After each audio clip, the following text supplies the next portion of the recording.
Okay, so let's fire up a web browser. Again, I'm firing up Google Chrome, not Internet Explorer. And I'm going to go to manage.windowsazure.com. And I'll have to use that account I created earlier, iloveprimes@live.com.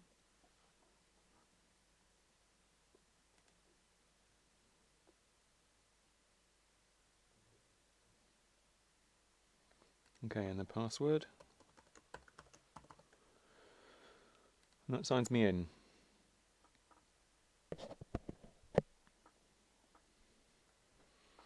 Okay, so the first thing I need is, let's have just one server. And the server needs to be stored in storage. So I will create a storage account. So I'll click Create Storage Account, quick create, and I'll give this a URL, and I'll call this, let's just say I love primes. So it will be iloveprimes.something.core.windows.net, and then I specify where I'd like to store the data. And these are the different data centers around the world. So I'm going to choose North Europe, which happens to be in Dublin. West Europe is Amsterdam, and then there's East and West United States, and there's also East and Southeast Asia. So whichever one of these data centers is the closest to you is the one that you would probably choose, because that makes sense. Okay, there's a little checkbox here that says Enable Georeplication, which ends up using up more of your credit.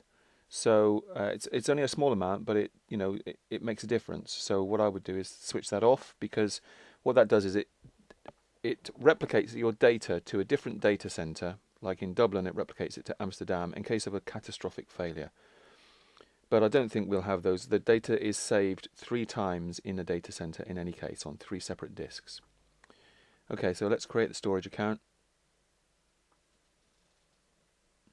So you can see up here it says it's creating. Now that was a lot quicker than it would happen for you, because I paused the recording for a short moment. So it takes about a minute to 2 minutes to create a storage account normally. Okay, so I've now got my storage account. The next thing to do is to create a server onto which we will run the prime number discovery programs. It's a program called Primo. I go to Images, and I want to browse a virtual machine depot. So I click this button, and I want to look at only the Ubuntu images. So these are only the Ubuntu servers, which are all pre-configured servers. Now I have one in here. It's called The Prime Challenge. So let's find that. They're all in alphabetical order. R-S-T. I'm going to get close to it now. T-E. The Prime Challenge. That one there. Okay. So it says this contains Calc, which is a very large integer arithmetic program that you can use. Primo, that's the prime proving program.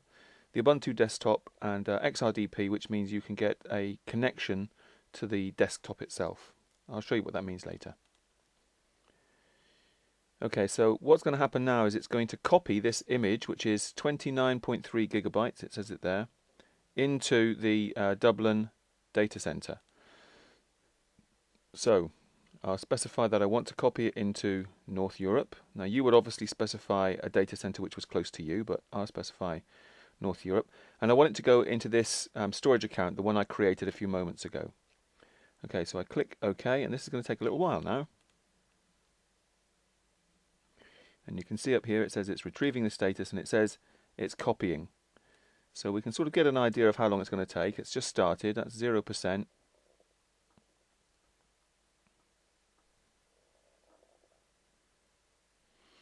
Okay, so I just paused the recording for about just over a minute. And so it says the copy is in progress. It's done 2% in just over a minute. So it's going to take, 50 minutes. So maybe you want to allocate. I think mostly it completes in about 30 minutes. So between 30 and 50 minutes you might want to allocate. We can have a little look at how long it's going to take by having a look at the clock here. 16:31. So I'm going to pause the recording now, and we'll see what that comes to a little bit later on. Okay, so now if we look at the time, so that was what, 35 minutes? In fact, it has been, it has said pending registration there for about, um, I'd say 7 minutes, so it's probably about 27 minutes. So you need to allow, sort of a 30-minute time period for this to occur. Okay, so it says pending registration, and that just means we need to register the new system into the portal. And to do that, we click this button down here, register. So click register. That's just the details. Just leave those as default and click OK.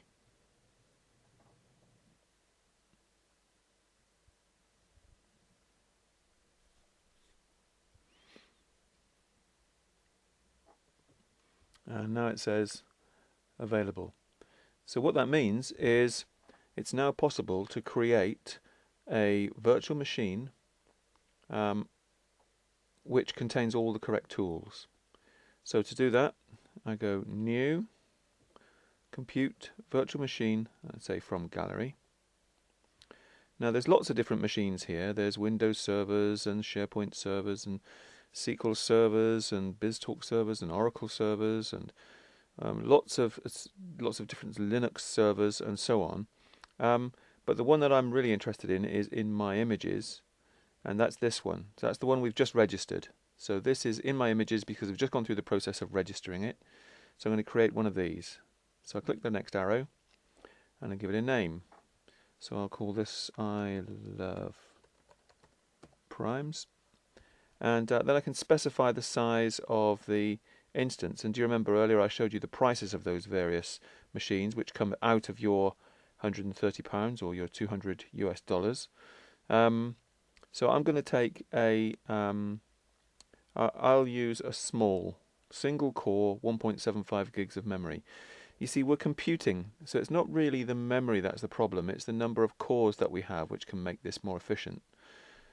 So now you must, for this to work, you must use the default username as Azure user. It won't work or the tools won't be available in this server if you don't use that username. Uncheck the SSH key, but click provide a password, and then type the password in. And click the next button. Okay, so you now can create a new cloud service. By default, the new cloud service will be the name of your machine, .cloudapp.net. So that's how you will access your server. You'll go to a server on the internet called iloveprimes.cloudapp.net. So you can then specify where you want this server to be built. Well, I've been using North Europe all along, which is Dublin, so that's the one I'll choose. In fact, the reason that only North Europe shows up there is because that's the center, that's the data center I copied the original file to, the one I just copied just a few moments ago. Don't worry about an availability set. Click the next button. Now you will have to enter an extra value here. So you click this down arrow and say remote desktop and change this number to 3389. All that means is that you'll be able to get a connection to the server, and it will look as though you're running the Ubuntu Linux version of Windows. Okay, and then we say OK, and it's now starting to provision that server. So it'll take a few moments, but it will create that server as a running server that you can connect to. So I'm going to speed things up just by simply pausing the recording. So you can see now it says it's starting. It'll go through a few different phases. And you can see it's now in a state called running provisioning. Now in theory this should really go to a state called running, but from my experience I know that it never does. It'll always say either running provisioning or running provisioning timed out. But it won't have timed out. You can actually use this server. So you can ignore this status message. You might one day see it say ready, but I don't believe you will. But let's ignore that completely. And let's connect to the machine. And the way that's done is this connect button, the bottom, the black ribbon at the bottom. So if I click the connect button, it tells me there's going to be a special file opening. In Chrome, files are opened by this little icon down the bottom left-hand corner. Different browsers have different ways of opening the file, but I'll click this file to open it. And it says it's going to connect, and do you really know that this is the server you think it is? Well, yeah, I'm pretty confident. So let's connect, and then it says, are you really sure of this identity of this computer? Yep, I'm pretty sure. So I click yes, and this is the login to the Linux computer. So remember, the user was called Azure user, and you must use that user for this to work. And the password is whatever you specified the password should be. Now this will probably fail. So it nearly always fails the first time you do a login, but if we do it a second time,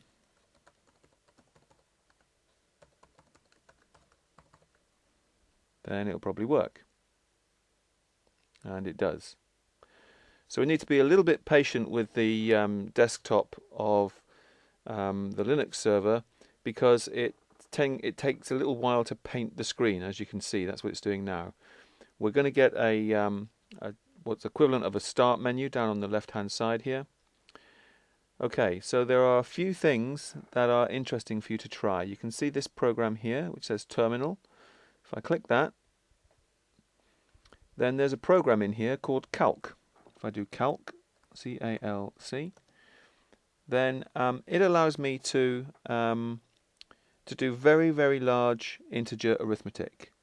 So I can, for example, do 2 to the power of 291113 minus 1, and it will give me the huge decimal integer that represents that number. So this is a very, very big number.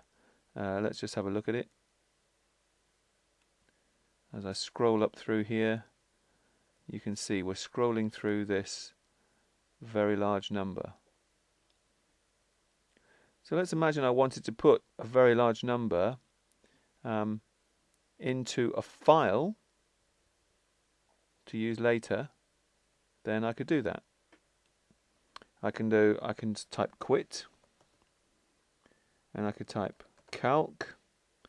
Let's just say 2 to the power of 231, a slightly smaller number, and then I say use the little arrow symbol, and I could put that into a file called number.txt. I go like this. Whoops, I've got to type C-A-L-C. 2 to the power of 234, or whatever number it is. The little arrow, and then number.txt. Text. Okay, and if I now use the file system, so if I click this button here, and I go into documents, I'm not sure where it put that file. Let me just, if I do this, pwd prints my working directory. It's in the folder above where I was. So it's not in documents. It's in my home directory, and there's that file. So if I double click that file, it will show me there. So just does it go over to the right hand side? No, that's just the very large number that I've generated. Okay, so that's something that you might find useful. Well, you will find this useful when you come on to using the tools themselves. Okay, if you go drill deeper into the documents folder, you'll see a folder called Primo. Double click that, go into there, and you'll see the Primo program. So if you double click the Primo program, it fires up. I'm not going to show you how to use that in this video. We'll show you that later, and I'll show you a little bit more about Calc later as well. But this image that you've built, this server that you've built, has this program already installed and has the Calc tool already installed. Okay, I hope you found that useful. Now the next thing you could do, if you wanted to, is you could create a couple of other servers. So if I go virtual machine from gallery, and I could say my images, use the prime challenge one, and why don't I call this one I love prime 2. I'll specify it's a small 1.75 gig machine. I'll specify all the same things as I did before.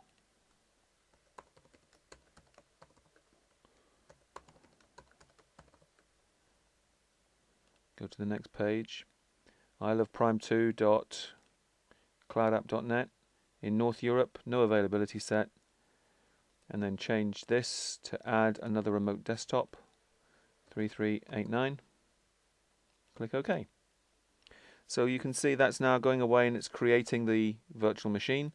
It says it's creating two of them at the moment. You can see it looks like they're being created, but you know that I love primes is actually running, despite what it says there. I could create another one. So let's do this. Virtual machine from gallery. My images. Prime challenge. Let's call it I love prime 3 as your user. Maybe I'll make this one into an extra small because this saves a bit of money doing it this way. Not money that you have to pay, money out of that £130 or that $200 US that is provided as part of the trial subscription.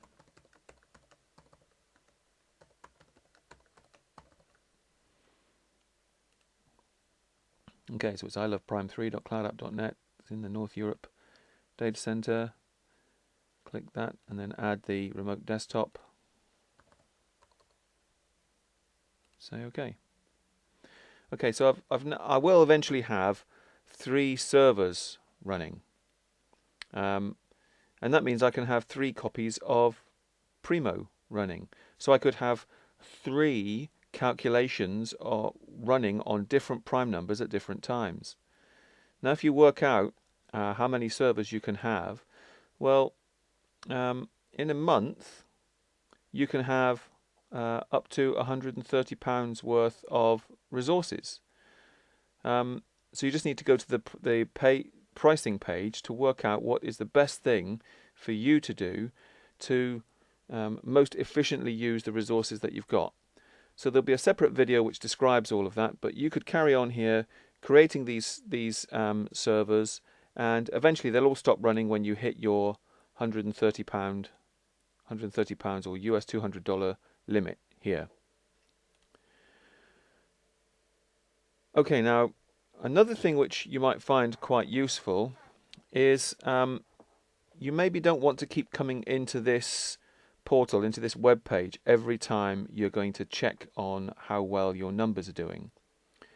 So one thing you might want to do is go to, if it's Windows 8, go to the remote desktop, go to the start menu and just type remote, and you'll see this message that says remote desktop connection. Let me just close that. That's this one here. Let me close this one down. I'm going to log out of this system now. So I click and hold and do log out, and that will log me out of this desktop. Okay, so if it's Windows 8, you go to the desktop and you type remote, and then you can get a remote desktop. Now here's the thing to do. Go show options. In the computer name here, put in the computer address of the machine that you created. So I love primes.cloudapp.net. Put in the username as your user. And we can go through and look at the rest of this. So, you know, it's quite a good idea to run it as a full screen application. Don't need any of these things, don't need any of this. I think it's quite good if you just specify this to connect and don't warn me, because it will warn you every time. Go back to General and then click Save As, and save it onto your desktop. And save this as maybe I love primes. Save, and then close that down. So you can now see you've got an icon on your desktop. Now, by the way, if you don't have Windows 8 then do a search. Go to the Start menu, and in the search bar, type MSTSC. Let me show you. Type MSTSC. It stands for Microsoft Terminal Services Client. It's the same as that thing that I just showed you. It's the same as this tool here. But if I now double click this, it will allow me to connect to the machine that I was just talking about. Oh, you can see I've made a mistake here. Look, it says cludapp.net, not cloudapp.net. So if you make a mistake like that, right click, edit, make the change, cloudapp.net, and you can see it's now connecting me. I really wanted to, let me just cancel this. I really wanted to save that change, so let's do it again. Cloudapp.net, and save that change. Okay, let's close it down and just see that it properly works. So I double click the file as your user, type my password in,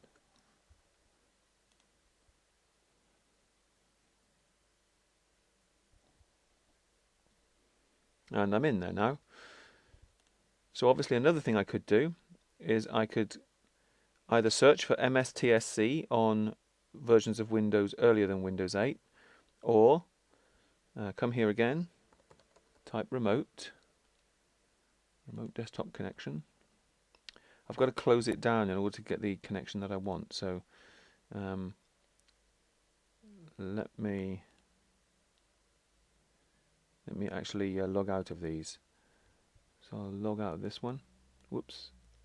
Right click. Sorry, left click. Oh, a little bit slow sometimes. Click.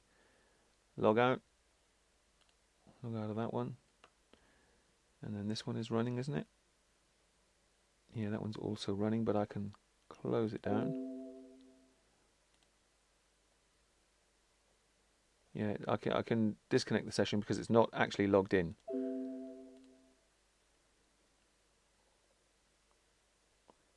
Okay, so another thing I could do is I could say, was it I Love Primes 2 or I Love Prime 2? That's the wrong browser. Chrome it's in. It was I Love Prime 2. So let's do that here. Look, I could say I Love Prime 2, and then I could save this as I Love Prime 2.rdp. And then I could create another one, I Love Prime 3. I Love Prime 3. Save that as I Love Prime 3.rdp onto my desktop. Okay, so now when I close this down, you can see I've got 1, 2, 3 terminals which can connect me to 3 separate Linux servers. So that's number 3. If I hover over this one, this is I Love Prime, so they go that way round. I Love Primes 2, I Love Primes 3. So if I want to connect to this one, I just double click and connect.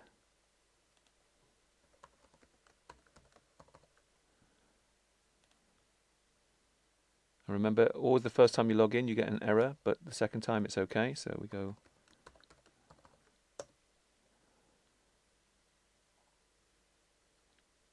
okay, so that one's logging in. I'm going to just close that off like that so you can see that it's a server. Let's put that one here. Let's go to, that was Prime 2. Let's go into I Love Primes. So double click, log into the second Linux server.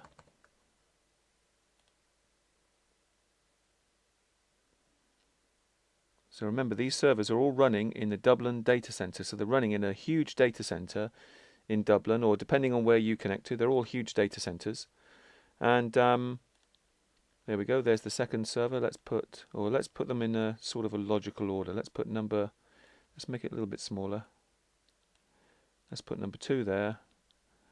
Let's put I Love Primes first. And let's connect to the third server here. Double click. Remember, this is the first login to this server. So it gives me the error, but the second time I go to login,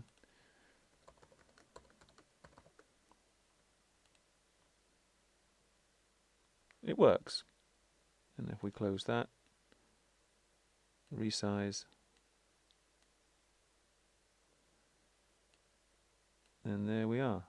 We have our 3 Linux servers all ready and waiting to start calculating prime numbers.